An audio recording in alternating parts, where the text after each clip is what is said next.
Bienvenidos a Panorama de las Ideas Políticas, una mirada a las dinámicas sociopolíticas contemporáneas desde la perspectiva crítica del pensamiento político. En la emisión de hoy abordaremos una obra relevante de la filosofía del derecho y del pensamiento político, del espíritu de las leyes, de Charles-Louis de Secondant, barón de Montesquieu, quien consolidó y proyectó las ideas de Locke en cuanto a la separación de poderes, pero aportó además sustancialmente al reconocimiento del derecho a la libertad política del ciudadano. Si bien en el mundo moderno esta concepción tripartita rige la estructura de los estados en su mayoría, la noción de armonía entre las tres ramas del poder público parece haber dado un pulso político, institucional permanente entre estos tres pilares. ¿Cómo analizan esta situación nuestros panelistas? Iniciamos entonces con la opinión y el concepto del autor de la obra, barón de Montesquieu. Merci, monsieur. La necesidad de establecer límites al ejercicio arbitrario del poder a través de la división de poderes no es otro que la libertad política de los ciudadanos. Hombres desprovistos de toda virtud, cuya autoridad se entendía sobrenatural ya que emanaba de la divinidad, gobernaron, legislaron y juzgaron, sometidos únicamente al arbitrio de su conciencia. Ninguna libertad puede predicarse jamás en una sociedad gobernada por un régimen despótico. Así, puede suceder que la Constitución sea libre y que el ciudadano no lo sea, o que siendo libre el ciudadano no lo sea la Constitución. En tales casos, la Constitución será libre de hecho y no de derecho, y el ciudadano podrá ser libre de derecho, mas no de hecho. La ley está dejando de ser una expresión positiva de los derechos del hombre y de la regulación de sus relaciones con la sociedad y con el Estado para convertirse en un simple instrumento de presión. El principal reto es, entonces, asegurar la vigencia de las ideas y de las instituciones en un orden justo, evitando que las estructuras cedan a mezquinos intereses de poder. Damos ahora la palabra a Nicolás Maquiavelo. Contrario a los que a priori me catalogan como defensor a ultranza de las concepciones absolutistas de concentración de poder, ¿sí? Quien sepa comprender la ironía implícita en muchas partes de mi obra, identificará sin problema la prioridad que doy a la concepción del buen gobierno y como parte esencial del mismo a la expedición de buenas leyes y al don de la prudencia.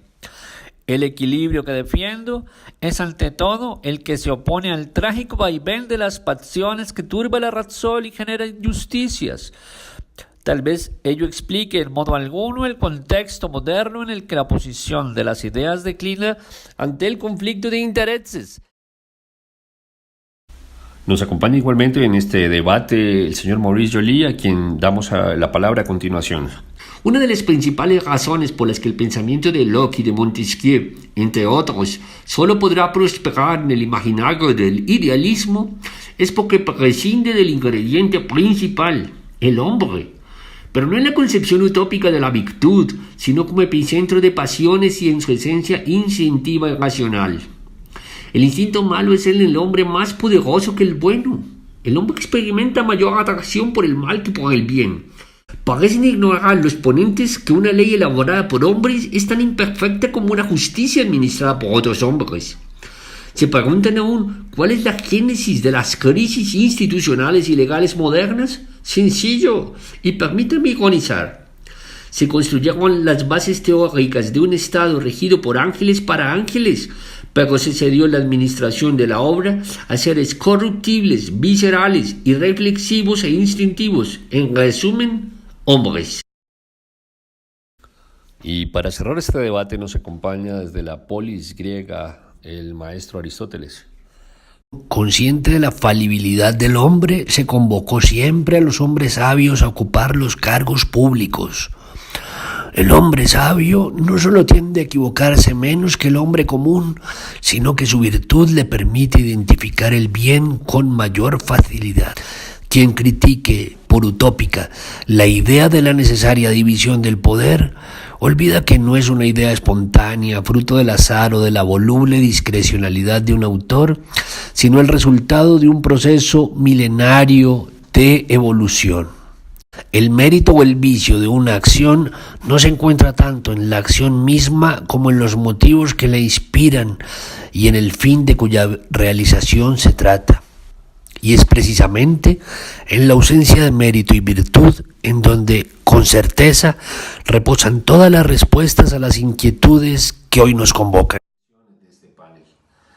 Más de 2200 años separan los planteamientos de Aristóteles de los de Joly, y a pesar de las aparentes diferencias sustanciales entre las dos posiciones, sus ideas convergen en lo esencial. Bien como anhelo o como mordaz crítica, los dos autores, al igual que Maquiavelo y Montesquieu, coinciden en la necesaria comprensión holística del hombre como ser individual, político y social. Muchas gracias y hasta un próximo encuentro con el pensamiento político.